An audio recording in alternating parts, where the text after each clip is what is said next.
Welcome and thank you for joining us on the Your Project Shepherd Construction podcast. My name is Curtis Lawson with Shepherd Construction Advisors, and along with my industry expert friends, I am here to guide you through these 4 key components of a successful project, which are demonstrated by this simple drawing of a house. The foundation is proper planning. The left wall is your team, the right wall is communication, and the roof is proper execution. Have all 4 of these components in place and your project will succeed. Whether you're building or remodeling a custom home, or if you're an architect or designer looking for inspiration, or maybe you're just interested in building science and high-performance construction, you're in the right place. Please help us further our mission here by tapping that follow or subscribe button, push that notification bell so that you know when our new episodes drop every week. And now, let's get to today's interview.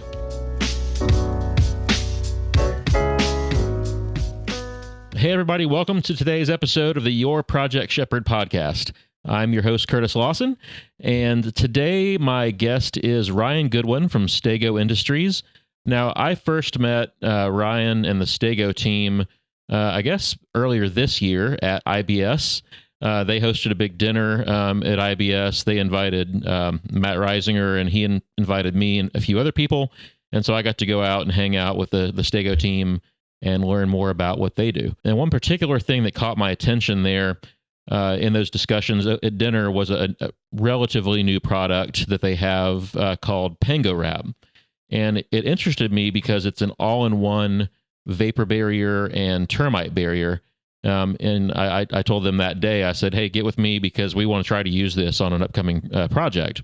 So I reached out to Stego, and they graciously sent Ryan down to Houston from Idaho this week. And yesterday we did a great training with my crafted team, and we are currently installing the Pango Wrap on a Bel Air custom home project here that we're working on. So Ryan, welcome to the podcast. Yeah, thanks for having me, Curtis. Appreciate you.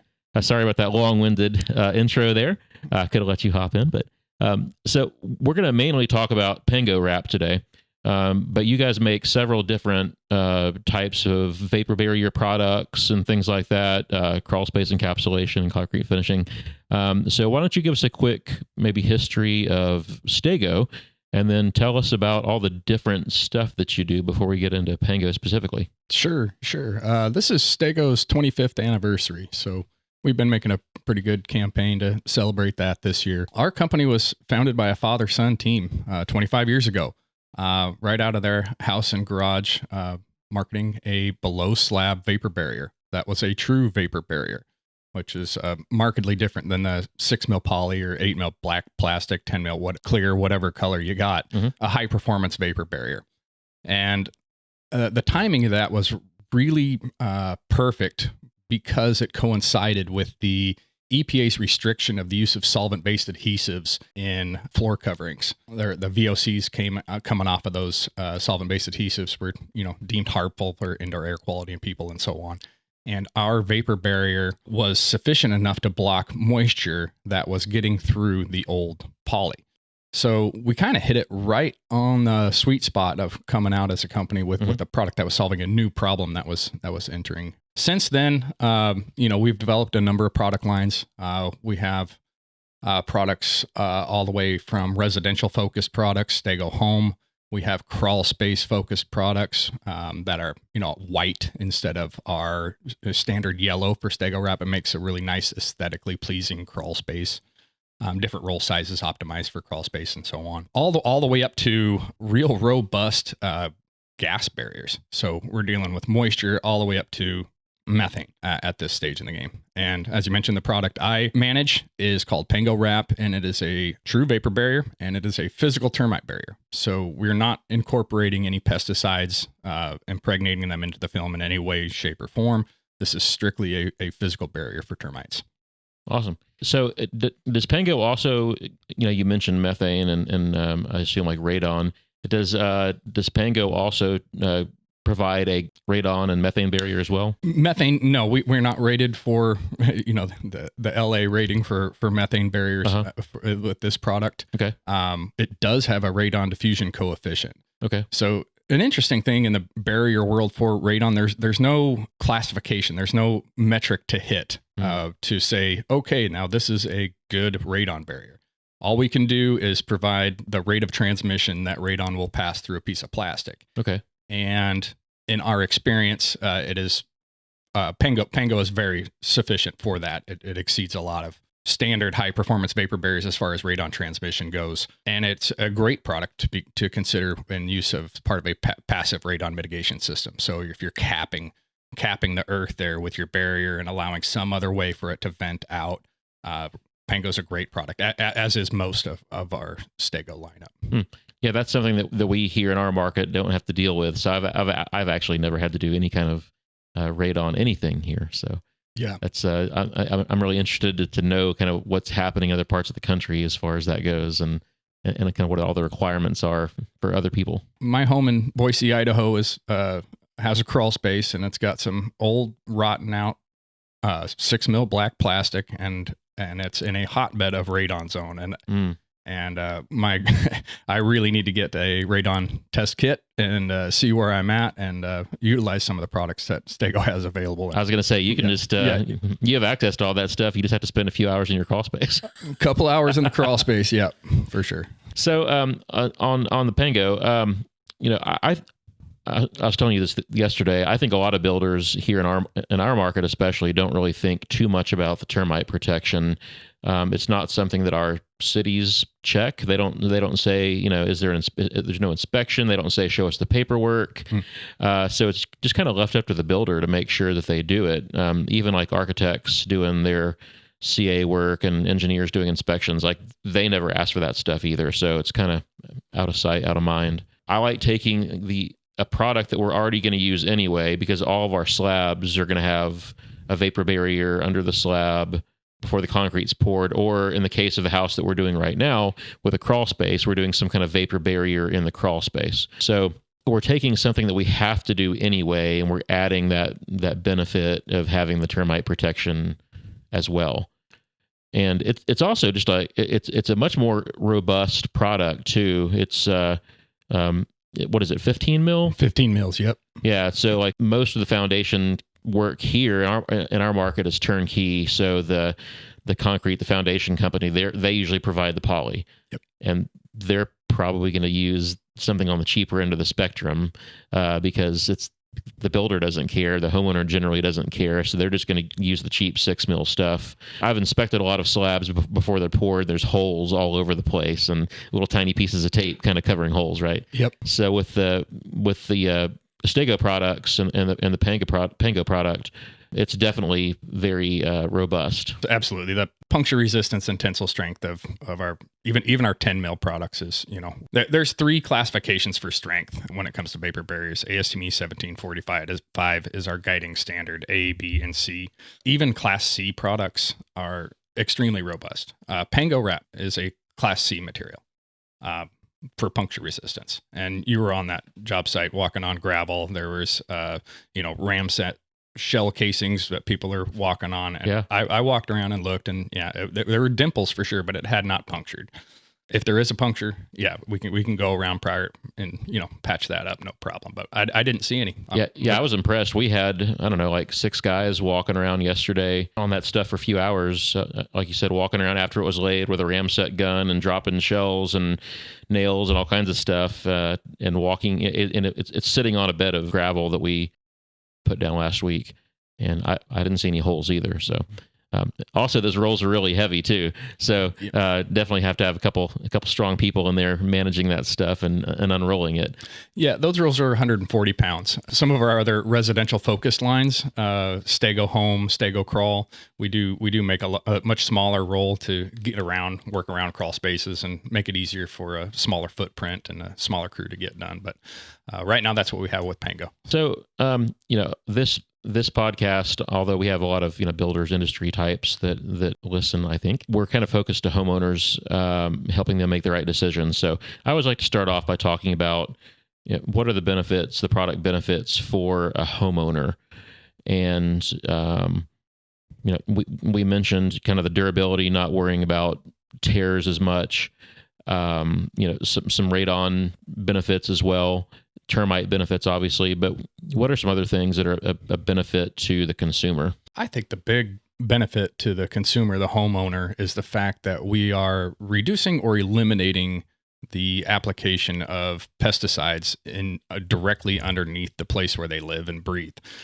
Indoor air quality is a pretty big deal these days. People are starting to pay more attention to it. And standard practice here in Houston, whether it's commonplace for tract home builders or whatever else, is the pesticide pre-treatment.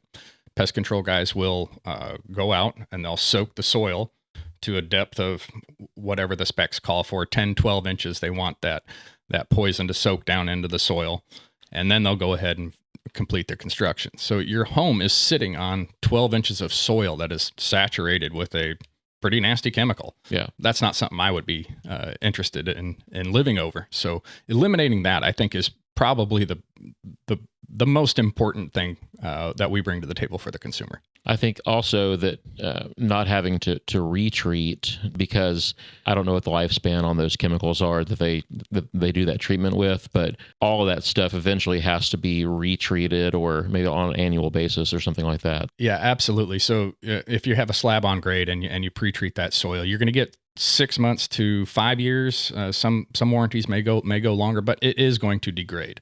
And if you have black 6 mil poly underneath your slab and that plastic starts to degrade, and those chemicals come into contact with the high alkalinity in the concrete, you're going to get rapid degradation of the efficacy of those pesticides.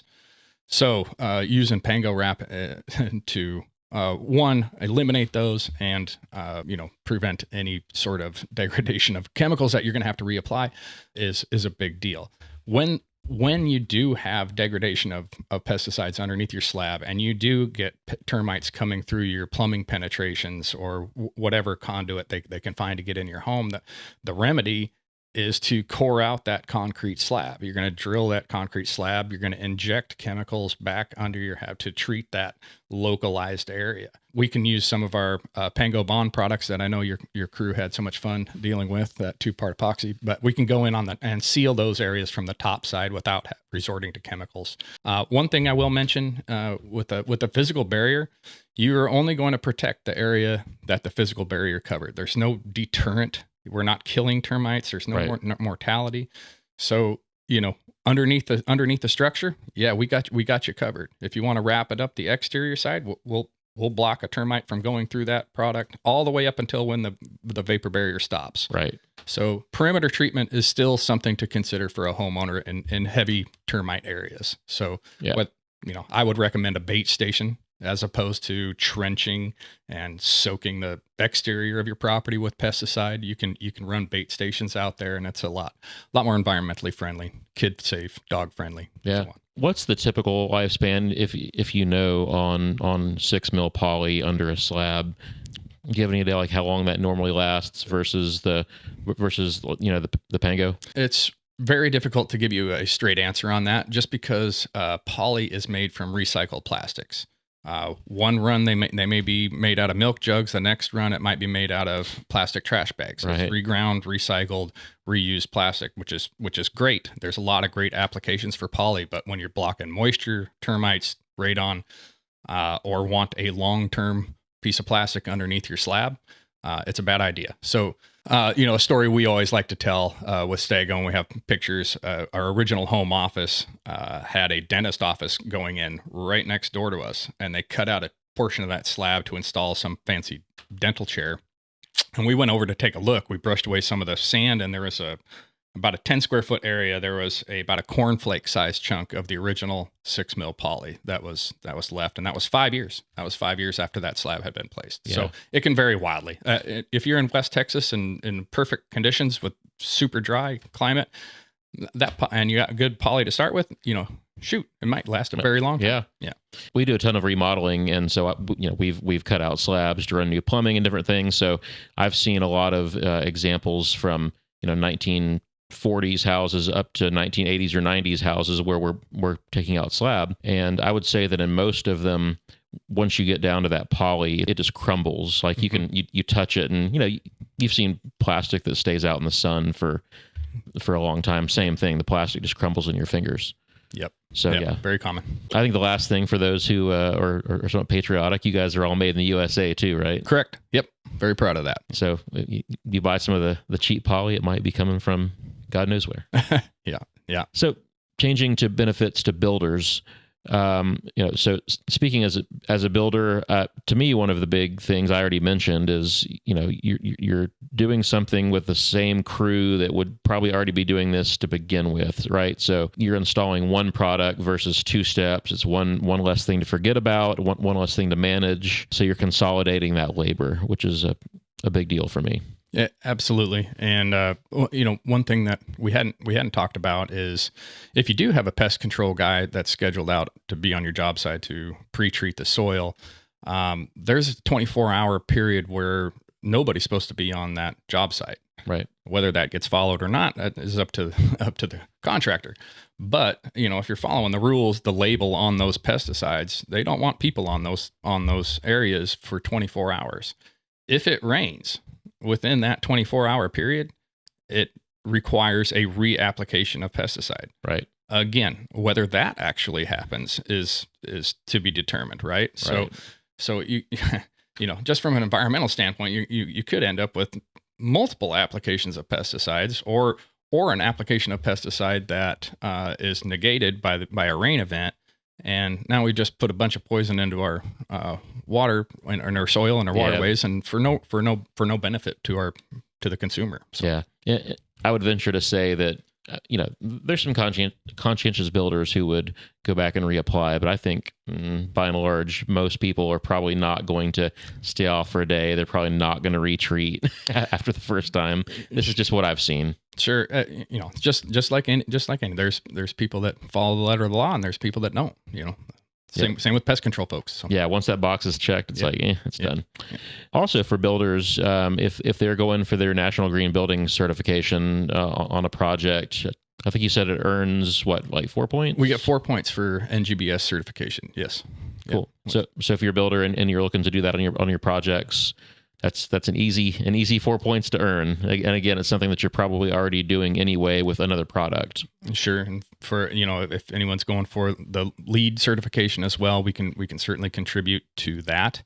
There's a dozen green building certifications out there, living building challenge, et cetera, et cetera, et cetera. And all of them call out for benefits, points for the elimination of the use of pesticides, using an integrated pest management strategy, which is eliminating pesticides, manipulating the environment, moving mulch and landscaping away from the structure, all these types of things. And a physical barrier falls right into line with all of those programs and their rating systems.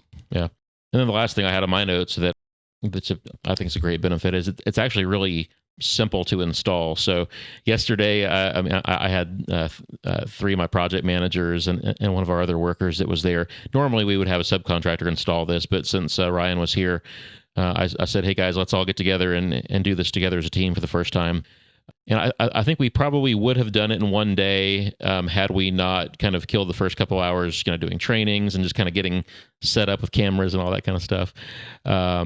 And then we were missing one component, which showed up this morning, which was our fault. I think that would have been a one-day install had we kind of had everything ready to go. But we actually had probably a more complicated install than most, right? Yeah, absolutely. The interior columns that you had to deal with, make for rolling out the vapor barrier just a little more challenging. If the tape was on site, we could have gotten around there and really rolled it out stage by stage by stage. But we kind of had to just get it all out and rough it in is essentially what we did, and we're going to go back today and get it all tidied up and looking sharp. So yeah, maybe Daniela can pop in some action videos from yesterday, so people who are watching this on YouTube can see what we're talking about there.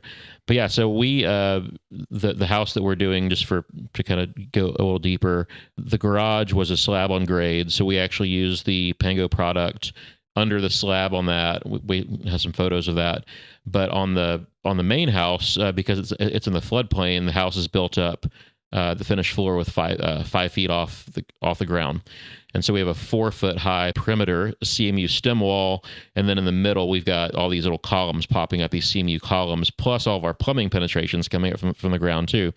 So we had a lot of little things to work around and seal around as well. But it was not difficult. It was our very first time doing it, and I think that the next time we do it, we will have maybe kind of a better program in our head of how we're going to tackle it.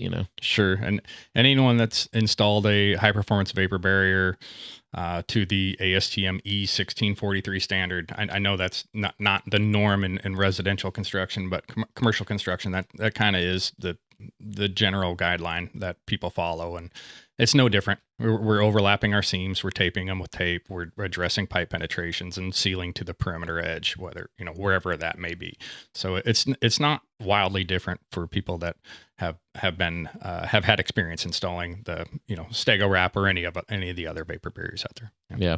So the last benefit I think for builders is kind of one of the same things we mentioned for the consumer as well, is just longevity, because we have a lot of people that are walking across our workspace before it gets covered up. So before that, if it's a slab on grade, we're using this, going into our grade beams and like on our garage. In this example, there were a lot of people walking across that before we ever poured the concrete. Mm-hmm. Because you put that down and then you do all your rebar, and so all these workers are walking across it for several days. And even our foundation sub who was working on that job commented, he's like, man, there's like no holes to patch on this one. Whereas normally, they'd be walking around for an hour with a roll of tape covering up little pinholes everywhere, all over their makeup. But on this one, he's like, man, it was like I had like one patch on the whole slab that I had to do. That's great. Yeah. Pango comes with a life of the building warranty on the physical properties of our film. And the only way you can get there is to start with a robust product. But the advantage there is it's not going to degrade over time, as we discussed earlier. But yeah, it's going to hold up for most construction traffic. We're driving 18,000 pound laser screed machines on top of our 15 mil products, all over 3/8 inch cut stone. So wow, we can come up with some pretty nasty scenarios. And yeah, you get machines like that if they want to turn sharp and they're on the wrong rock, it'll need some repair. Sure. But for most, certainly for most residential applications, I'm not worried a bit about damage.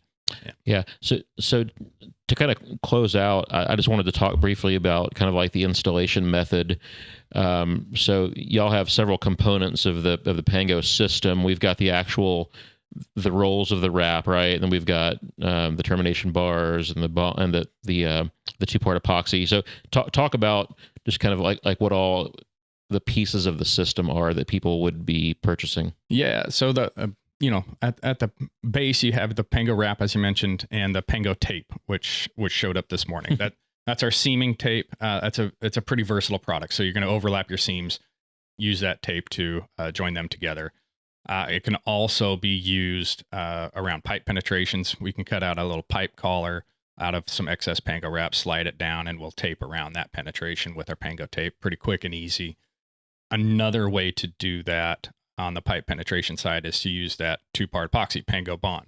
And again, we'll cut a patch around there, and we'll use our Pango claw tape. That's a hard one to explain on a podcast without a visual, mm-hmm. But we'll use our Pango claw around there to provide an anchor for the Pango bond to grab onto, and circumnavigating that pipe will seal up that potential entry point for termites. The reason that Pango bond was developed was to provide a terminating seal, especially in a crawl space application where we don't have wet concrete to grab onto the terminating edges of the wrap. So we use that Pango bond to adhere to the concrete. We're putting a wrap wherever it needs to be, and we're mechanically fastening that with our term bar and the ram set. Right. Yeah. So, I mean, all in all, there wasn't that much that we needed for the install. I think we had a mixing bucket and some rubber gloves, because that two-part Pango bond is pretty goopy, sticky stuff. So yep. You want a good pair of rubber gloves, or a box of rubber gloves, actually. Yeah. Change of clothes before you get in your truck too. Yeah. Yeah. But there weren't that many tools that we needed. We had a trowel and a mixing spade for our drill. And that was about it. Yeah, a paddle bit for your drill is the critical component to getting those epoxies mixed together. That's some thick stuff, as you saw, and you're scooping out in the bucket. If you're trying to stir it up with a stick or a paint stick, you're not going to get anywhere. You need some you better be strong if you're going to try to do that. Yeah, for sure.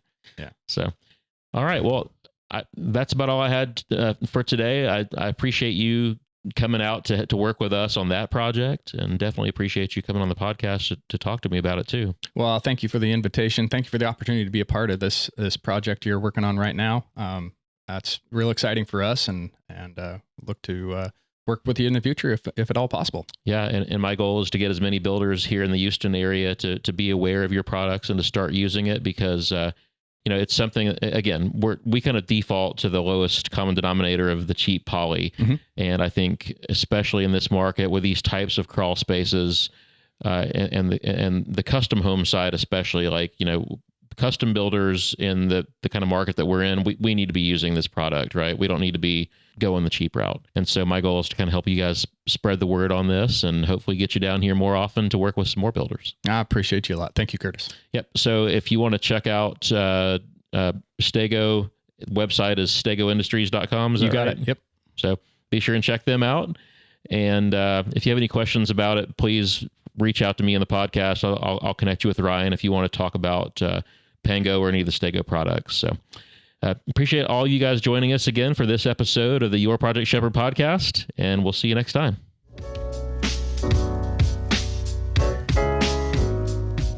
If you found us helpful and enjoyed listening, please support us by liking and subscribing here on your podcast platform, and also join us on our YouTube channel. We want to continue to bring you high-quality content and expert guests, and your support truly helps us to continue this journey. If you have any questions for me or my guests, or any feedback for us, you can email us at podcast@yourprojectshepherd.com. Thanks again.